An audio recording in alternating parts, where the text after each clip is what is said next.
Everybody student, good morning. आज मैं आपको नरेशन के बारे में बताऊंगा। नरेशन क्या होता है? सबसे पहले ये समझो नरेशन क्या होता है। What is the meaning of narration? Narration की मीनिंग होती है कथन। नरेशन की मीनिंग कथन। जो कुछ हम कहते हैं उसको नरेशन कहते हैं। अब नरेशन कितने भाग होते हैं? नरेशन के दो पार्ट होते हैं। पहला होता है डायरेक्ट स्पीच, दूसरा इनडायरेक्ट स्पीच। डायरेक्ट स्पीच को हम डायरेक्ट नरेशन भी बोलते हैं और इनडायरेक्ट स्पीच को इनडायरेक्ट नरेशन भी बोलते हैं। अब तुमको ये समझना है कि डायरेक्ट नरेशन क्या है, इनडायरेक्ट नरेशन क्या है। डायरेक्ट नरेशन वो है जिसमें हम अपनी बात को डायरेक्टली कह दें। किससे कह दें? डायरेक्टली। जैसे एग्जाम्पल में है, मैंने मोहन से कहा कि तुम एक अच्छे लड़के हो। अब मैंने मोहन से कहा तुम एक अच्छे लड़के हो, ये हमारा डायरेक्ट हो गया कि मैं मोहन से कह रहा हूँ। तो हम जो डायरेक्ट बात किसी से करें तो उसको हम डायरेक्ट नरेशन कहते हैं।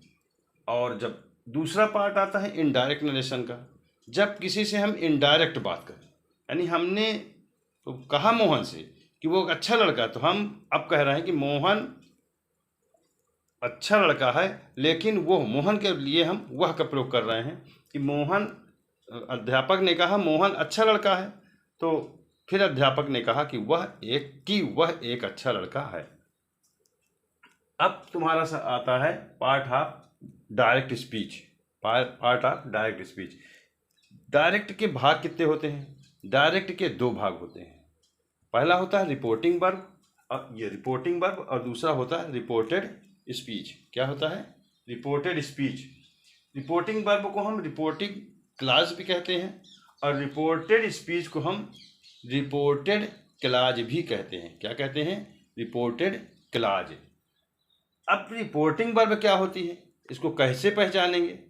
कि वाक्य में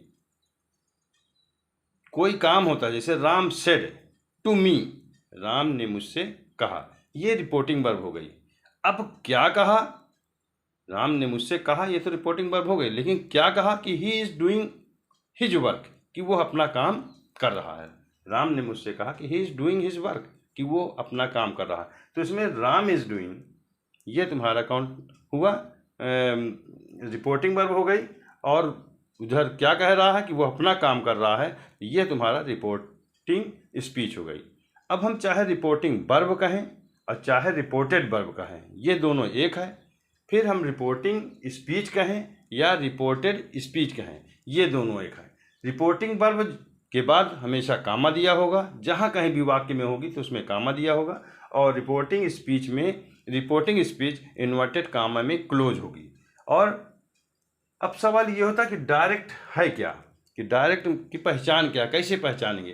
पहली पहचान ये, जहाँ भी डायरेक्ट होगा तो उसमें दो सेंटेंस होंगे। पहली तो ये होगी।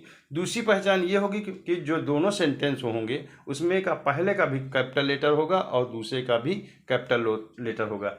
तीसरी पहचान, जब रिपोर्टिंग वर्ब में डायरेक्ट स्पीच में रिपोर्टिंग वर्ब के बाद, यानी जो पहला वाक्य होगा उसके बाद कॉमा दिया होगा, और जो वो कहा होगा, जिस चीज़ को उसने कहा है, उसको हम इन्वर्टेड कामा के अंदर रखते हैं। अगर ये तीन चीज़ें मौजूद हों, पहला तो ये है कि रिपोर्टिंग वर्ब के बाद कामा होगा, दूसरा रिपोर्टिंग स्पीच को हम इन्वर्टेड कामा में रखेंगे, और तीसरा है कि रिपोर्टिंग वर्ब का पहला अक्षर कैपिटल तो होता ही है, और रिपोर्टेड स्पीच का पहला अक्षर अगर कैपिटल है तो समझ लो ये हमारा डायरेक्ट स्पीच है। और डायरेक्ट को हिंदी में क्या कहते हैं? डायरेक्ट को हिंदी में कहते हैं प्रत्यक्ष। फेस टू फेस जो बात हम कहें, उसकी हिंदी तो प्रत्यक्ष है, यानी जो हम आमने सामने बात करें वो हमारा डायरेक्ट स्पीच होता है। इनडायरेक्ट क्या होता है? जो हम सामने न कह करके, प्रत्यक्ष न कह करके अप्रत्यक्ष रूप में कहें, वो हमारा इनडायरेक्ट स्पीच होता है। इनडायरेक्ट नरेशन भी उसी को कहते हैं। इसलिए इस प्रकार ये पता चला कि डायरेक्ट को हिंदी में प्रत्यक्ष कहते हैं, फेस टू फेस जो हम बात करें वो डायरेक्ट स्पीच होगा, और जो हम इनडायरेक्टली बात करें यानी अप्रत्यक्ष रूप में करें वो हमारा जो है इनडायरेक्ट होगा।